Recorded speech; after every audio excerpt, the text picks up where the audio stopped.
Hello and welcome to the Prepper21 channel. I'll get my big face out of the way in a second here. Saturday night, there's a lot going on. A lot more better stuff to be watching, but this chore has to get done, so I might as well document what it looks like getting plants ready for spring all the way through to being able to put them on the table for eating. So here we go. I think tonight we're just going to be sowing some basil, butter crunch lettuce, and mesclun lettuce. So first I'm going to make a few tags here. Green magic marker, because I'll be growing greens, and I'll show you in a second. So these are the plants that seem to grow best with cracky, in addition to parsley.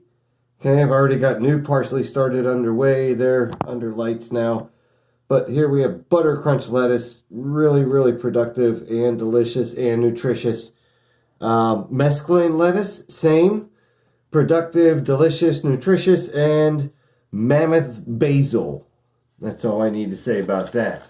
Had a lot of success with the mammoth basil. Not so much the second time trying to get it.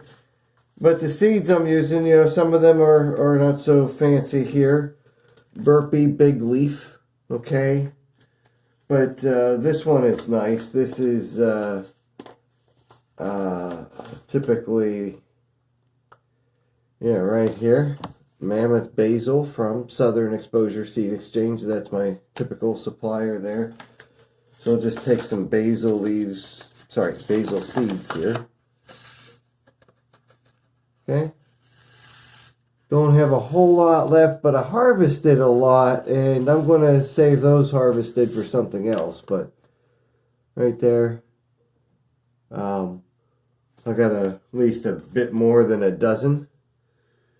And this plant is so big, I don't need any but just a couple of these to sprout. I already have several underway already upstairs under lights, and this is, you know, more of a backup rather than a follow-up, but it'll serve as a good follow-up. The other ones are about 3 weeks in advance. Okay, that's the mammoth basil.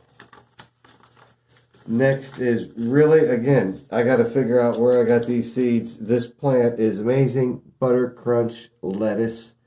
Got it on Amazon. I'm going to get more. I'll provide a link if I can find one. Okay?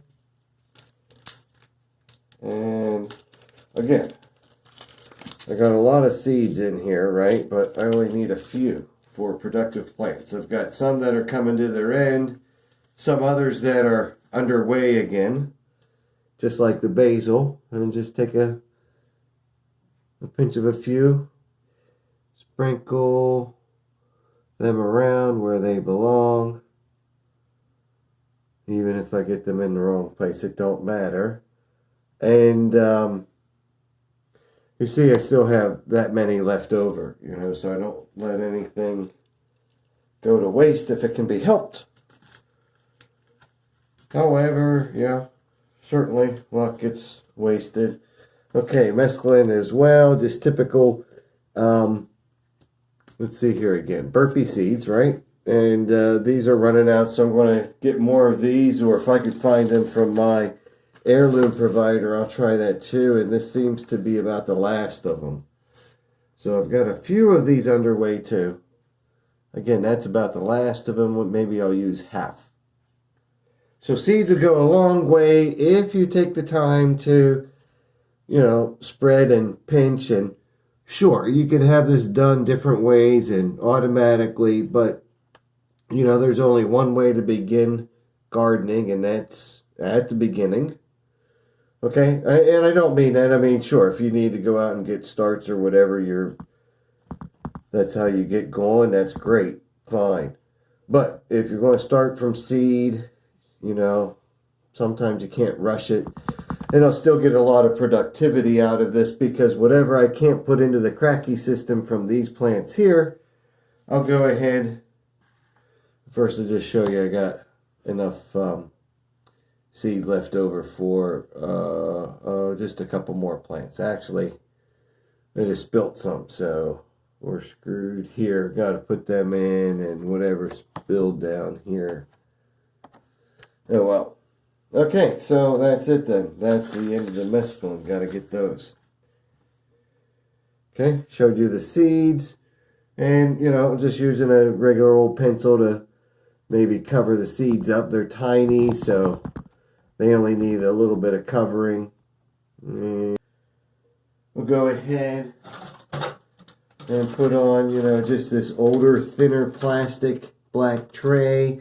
I've got a heat mat underneath everything here. And we'll get the temperature. With that heat mat, the temperature stays around 73 degrees. And in just a few days, these will start sprouting. The idea is we want them to sprout, so I'll cover them. I'll come in and I'll check. I'll mist them a little bit maybe now. Okay. No other fancy cover. Now I've got enough plants here. Probably, if you really wanted to do it and you believe it, I probably got at least, you know, a dozen strong plants growing in each of these little cups. That's the magic. That's the spirit. That's what you want to do about gardening, because you've got so few, okay, that make so much, okay? And however you think about, you know, getting more for your money, a return on investment, what's important for you, what's in your portfolio, okay? You know, as you diversify, what does that really mean, okay? So, we'll talk about production once we get, you know, mastery of the diversification, skill improvement, lots of things that need to be looked into. And when you step away and you don't have to do much other than grow, you grow as well. So when you're growing other things, you know, you get more than you bargained for. Okay, there we go. Seeds underway. We'll check back in a couple of days and send comments, questions, concerns. Simple setup. Again, a very low energy pool here on the little heat mat. It maybe raises the temperature a few degrees, maybe 4 to 8 degrees, or, you know, a little warmer here. Water's in here, a little spray on top of this tray, creates a little humidity.